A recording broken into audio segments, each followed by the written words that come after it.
अस्सलाम वालेकुम दोस्तों। सभी से हम यह कहना चाहते हैं, चाहे वह भाई हो, बहन हो, माँ बाप के समान हो, आप सभी को इस बात पर ध्यान देना आवश्यक है। आजकल 56 मुल्क के लोग ईद के लिए शॉपिंग कर रहे हैं। इस तरह के कपड़े सिलने चाहिए, उस तरह के कपड़े सिलने चाहिए। क्या तुमने कभी सोचा है कि तुम्हारे अलावा जिसके ऊपर इतनी बड़ी बड़ी मुसीबतें खड़ी हो, तुम उनको कैसे भूल सकते हो? क्या तुम मुसलमान नहीं हो? क्या तुम ईमान वाले नहीं हो? क्या तुम अल्लाह के बंदे नहीं हो? क्या तुम अपने भाइयों का साथ देने वाले नहीं हो? क्या तुम अपने भाइयों से किनारा काशी कर लोगे?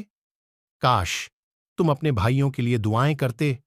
हक तो ये था कि तुम जिहाद के लिए निकलते और अपने भाइयों के साथ होते, उनके कंधे से कंधे मिलाकर लड़ते। क्या इसी का नाम मुसलमान है? क्या रोजा और नमाज पढ़ लेना ही मुसलमान है? नहीं। जब तक तुम अपने भाइयों के दुख दर्द में शामिल नहीं होते, तुम्हारी नमाजों का कोई फायदा नहीं, तुम्हारे रोजा रखने का कोई फायदा नहीं। क्योंकि मुसलमान पर हक है कि वह अपने मुसलमान भाई की हर मुसीबत में साथ दे। अल्लाह पाक उस बंदे से बड़ा खुश होता है जो अपने मुसलमान भाई के साथ हर मुसीबत में खड़ा होना, यह मुसलमान का काम है। अरे तुमने तो उनको लूटता हुआ देखा है, तुम तो लूटते हुए उनको देख रहे हो ना। कोई फौजी अपने हुक्मरानों से कुछ कह रहा है, ना ही कोई हुक्मरान अपनी फौज से कह रहा है कि जो फलस्तीन में हो रहा है उन मुसलमान भाइयों के साथ खड़े हो जाओ, हम तुम्हें हर तरह से सपोर्ट करेंगे। नहीं, सब अमेरिका के गुलाम हैं।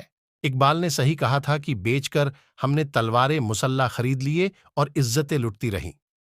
हम सिर्फ दुआएं मांगते रहे। मुसलमानों, अगर तुम अब भी नहीं संभले तो याद रखो, आज उन पर मुसीबत है, कल को तुम्हारे ऊपर भी मुसीबत होगी, फिर तुम्हारे लिए भी कोई खड़ा नहीं होगा। और हम तो 75 साल से यही सुनते आ रहे थे कि 56 मुल्क आजाद हैं और फलस्तीन आजाद नहीं। अरे आज तो ये पता लग गया कि 56 मुस्लिम मुल्क गुलाम है, सिर्फ एक फलस्तीन आजाद है। इन 56 से मुस्लिम मुल्कों से अपने भाइयों के लिए पानी तक की एक बूंद नहीं पहुंचाई जा रही, तो यह क्या कर सकते हैं? जिनकी तरबियत ही नाच गानों में हुई हो, भला वे कैसे सलाहुद्दीन अय्यूबी बन सकते हैं? एक समय था सद्दाम हुसैन ने दुश्मन की आंखों में आंखें डालकर एक औरत की पुकार पर आधे, और हम मुजरिमों को इसी तरह सजा दिया करते हैं। यह अल्लाह के खौफ का हाल इस पाक जात का है जिसका अगलो पिछलो